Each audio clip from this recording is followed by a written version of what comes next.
Assalamualaikum warahmatullahi wabarakatuh. Selamat pagi. Saya Nedia Anggraini, mahasiswa Pendidikan Kimia Universitas Lambung Mangkurat, yang sedang menjalani PPL di SMA Negeri 7 Banjarmasin.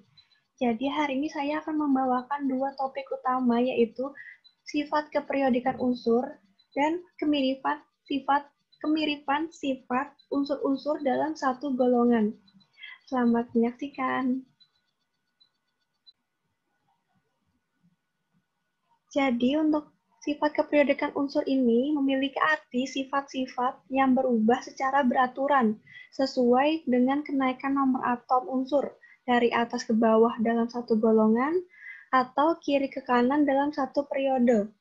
Jadi di sini kita akan membahas 6 sifat keperiodikan unsur, yaitu jari-jari atom, yang kedua energi ionisasi, yang ketiga afinitas elektron, yang keempat elektronegatifan, lalu yang kelima logam dan non-logam, lalu yang terakhir titik leleh dan titik didih. Untuk yang pertama kita akan membahas jari-jari atom. Jarak dari inti atom sampai kulit atom yang ditempati elektron terluar. Dalam satu golongan atas ke bawah, jari-jari atom itu makin besar karena kulit atom bertambah sehingga volume atom mengembang. Lalu kalau dalam satu periode kiri ke kanan, jari-jari atom makin kecil. Karena jumlah kulit atom tetap, tetapi muatan inti pada nomor atom itu dan jumlah elektron pada kulit bertambah. Sehingga gaya tarik-menarik antara inti dengan elektron di kulit terluar makin kuat.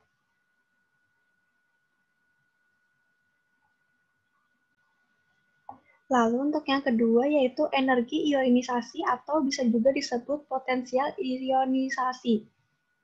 Potensial ionisasi. Jadi, energi ionisasi ini adalah energi minimum yang diperlukan atom netral berwujud gas untuk melepaskan satu elektron pada kulit terluar. Energi ionisasi ini dipengaruhi oleh muatan inti dan jari-jari atom. Jika energi ionisasi kecil, atom mudah melepaskan elektron pada kulit terluarnya, sehingga mudah membentuk ion positif. Begitu juga dengan sebaliknya, jika energi ionisasinya besar, maka atom sukar melepaskan elektron pada kulit terluarnya, sehingga juga sukar membentuk ion positif. Di sini kita memiliki contoh, yaitu energi ionisasi litium dan natrium. Jadi pada litium, energi ionisasinya sebesar 520, sedangkan natrium 96. Jadi lebih besar litium ya dibanding natrium. Ini menandakan bahwa litium lebih sukar membentuk ion positif dibandingkan natrium. Dalam satu golongan, atas ke bawah, energi ionisasi berkurang karena jari-jari atom bertambah, mengakibatkan gaya tarik inti terhadap elektron terluar makin lemah, hingga mudah dilepaskan dan energi yang diperlukan semakin kecil. Kebalikannya, dalam satu periode kiri ke kanan, energi ionisasi bertambah karena jumlah elektron bertambah, tetapi jari-jari atom makin kecil, sehingga gaya tarik inti terhadap elektron makin kuat. Elektron sukar dilepaskan, menyebabkan energi yang diperlukan makin besar. Yang ketiga ada afinitas elektron. Afinitas elektron itu merupakan besarnya energi yang terlibat jika satu atom netral dalam wujud gas menerima satu elektron, sehingga terbentuk ion negatif. Jadi afinitas elektron ini berbeda ya dengan yang sebelumnya kita bahas tadi, yaitu energi ionisasi. Jadi kalau energi ionisasi itu untuk membentuk ion positif, afinitas elektron ini membentuknya ion negatif. Apabila afinitas elektron bertanda negatif, maka ion negatif yang terbentuk stabil. Semakin mudah atom menangkap elektron. Jadi ini semakin mudah untuk membentuk ion negatif. Namun begitu juga sebaliknya, apabila bertanda positif, maka ion negatif yang terbentuk tidak stabil. Semakin sukar atau menangkap elektron, semakin sukar juga membentuk ion negatif. Jadi di sini kita memiliki contoh ya, beserta dengan grafik. Pada klorin, ini jika mengalami afinitas klorin ditambahkan dengan elektron, maka dia akan menjadi bermuatan negatif. Klorin ini mudah untuk menjadi ion negatif karena kita lihat di sini, klorin dalam grafik itu nilainya merupakan yang paling negatif ya. Dapat kita buktikan juga di tabel ini. Di sini klorin nilainya negatif 349, yang mana nilai afinitas elektron dari klorin ini merupakan yang paling negatif.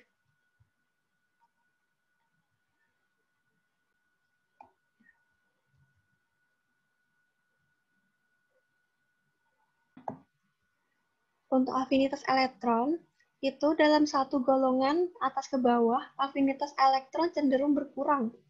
Karena jari-jari atom bertambah, mengakibatkan gaya tarik inti terhadap elektron terluar makin lemah. Akibatnya, afinitas elektron makin kecil. Dalam satu periode, kiri ke kanan, afinitas elektron cenderung bertambah. Karena jumlah elektron bertambah, tetapi jari-jari atom makin kecil, sehingga gaya tarik-menarik inti terhadap elektron makin kuat.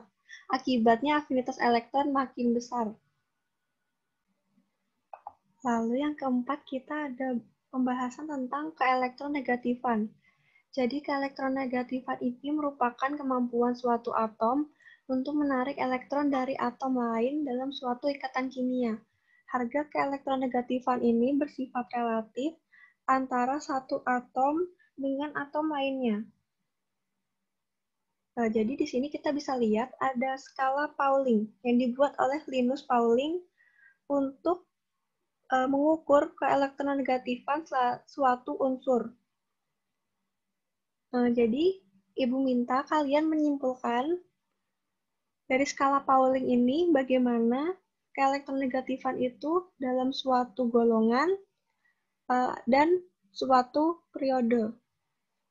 Nanti kita akan bahas bersama di pertemuan via Zoom. Nah, lalu yang kelima kita akan membahas logam dan non-logam. Jadi kita bisa lihat yang di sini, yang berwarna biru itu merupakan logam, berwarna merah merupakan non-logam, lalu ada yang berwarna hijau ini namanya metaloid. Metaloid itu merupakan unsur yang memiliki sifat logam maupun non-logam, jadi semacam perpaduan. Pada tabel periodik unsur ini, metaloid itu ditandai dengan adanya tangga. Bisa kita lihat di sini ada semacam tangga ya untuk memisahkan antara logam dan non-logam. Kita bahas lagi, unsur logam itu energi ionisasinya kecil atau bisa dibilang dia tuh mudah membentuk ion positif. Lalu untuk unsur non-logam, afinitas elektronnya besar. Artinya non-logam ini mudah membentuk ion negatif. Nah, lalu Ibu minta kalian menyimpulkan bagaimana sifat kelogaman dalam suatu golongan dan suatu periode. Nanti kita juga akan bahas itu di pertemuan via Zoom. Nah, lalu kita akan bahas sifat keperiodikan unsur yang terakhir, yaitu titik leleh dan titik didih. Jadi, titik leleh ini merupakan suhu saat tekanan uap zat padat sama dengan tekanan uap zat cair. Bahasa sederhananya adalah titik leleh itu merupakan suhu saat terjadi perubahan wujud padat ke wujud cair. Lalu untuk titik didih merupakan suhu saat tekanan uap zat cair sama dengan tekanan udara sekitar. Atau bisa juga diartikan sebagai suhu saat terjadi perubahan wujud cair ke wujud gas. Jadi pada dalam satu periode sistem periodik unsur ini, titik leleh dan titik didih naik drastis sampai golongan 4A, lalu turun drastis. Titik leleh dan titik didih terendah dimiliki oleh golongan 8A, yaitu golongan gas mulia. Lalu, dalam satu golongan terdapat dua kecenderungan titik leleh dan titik didih. Pada golongan 1A sampai 4A, atas ke bawah itu titik didihnya semakin rendah. Lalu, dari golongan 5A sampai 8A, dari atas ke bawah itu titik didihnya dan titik leleh semakin tinggi. Di sini kita bisa lihat kesimpulan dari sifat keperiodikan unsur ini. Jadi untuk berwarna biru ini menandakan yang semakin besar itu jari-jari atom, jari-jari kation atau anion, serta karakter logam. Nah, jadi dari kanan ke kiri, lalu dari atas ke bawah, untuk warna biru ini semakin besar. Lalu untuk yang warna hijau ini menandakan dari kiri ke kanan, serta dari bawah ke atas, semakin besarnya energi ionisasi, afinitas elektron, keelektronegativan, dan karakter non-logam. Lalu kita masuk ke materi yang kedua, yaitu kemiripan sifat unsur-unsur dalam satu golongan. Kali ini yang kita akan bahas merupakan golongan 1A atau golongan alkali, golongan 2A, alkali tanah, golongan 7A, halogen, golongan 8A, gas mulia. Pada golongan 1A atau alkali, itu ada unsur litium, natrium, kalium, rubidium, cesium, dan francium. Kenapa hidrogen tidak masuk dalam alkali? Karena hidrogen ini merupakan gas yang bukan logam. Jadi hidrogen ini kenapa dimasukkan ke dalam golongan 1A? Itu karena dia memiliki elektron valensi yang sama seperti golongan alkali lainnya, yaitu elektron valensinya 1. Jadi, pada golongan 1A ini ciri-cirinya merupakan logam lunak yang dapat diiris. Ini khusus litium, natrium, dan kalium ya. Lalu, seluruh unsur-unsur alkali itu bersifat reaktif terhadap air.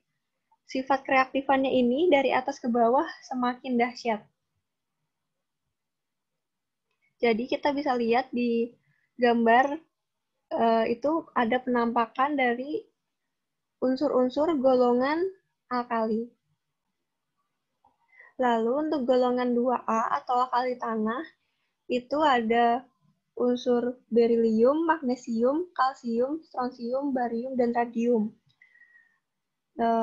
Untuk golongan 2 ini masih termasuk logam dan termasuk logam aktif. Kereaktifan logam golongan 2A lebih kecil dibandingkan logam golongan 1A yang seperiode. Lalu, dia kenapa dikatakan alkali tanah? Karena dapat membentuk basa yang kurang larut dalam air. Ini kita bisa lihat gambar-gambar unsur alkali tanah. Lalu yang ketiga, kita akan membahas golongan 7A, yaitu golongan halogen. Jadi, unsur-unsurnya di sini ada fluor, klor, brom, iodin, dan astatin. Untuk golongan halogen ini, sudah merupakan unsur non-logam. Molekulnya berbentuk diatomik. Diatomik itu dia bentuknya F2, Cl2, Br2, lalu beracun dan berwarna. Nah, untuk warnanya kita bisa lihat di gambar, masing-masing dari unsur halogen ini memiliki warna khasnya masing-masing. Lalu, golongan halogen ini reaktif dengan golongan 1A, membentuk garam, kecuali dengan hidrogen. Kalau dengan hidrogen, dia akan membentuk asam. Lalu golongan yang terakhir kita bahas yaitu golongan gas mulia. Unsur-unsurnya ada helium, neon, argon, krypton, xenon, dan radon. Jadi wujudnya gas monoatomik, stabil dan suka bereaksi dengan unsur lain. Titik leleh dan titik didih sangat rendah. Sekian materi yang saya paparkan pada hari ini. Terima kasih telah menyimak. Mohon maaf jika saya ada kesalahan kata dan kekurangan dalam materi ini. Wassalamualaikum warahmatullahi wabarakatuh. Semoga materi ini bermanfaat ya bagi pembelajaran kita sehari-hari.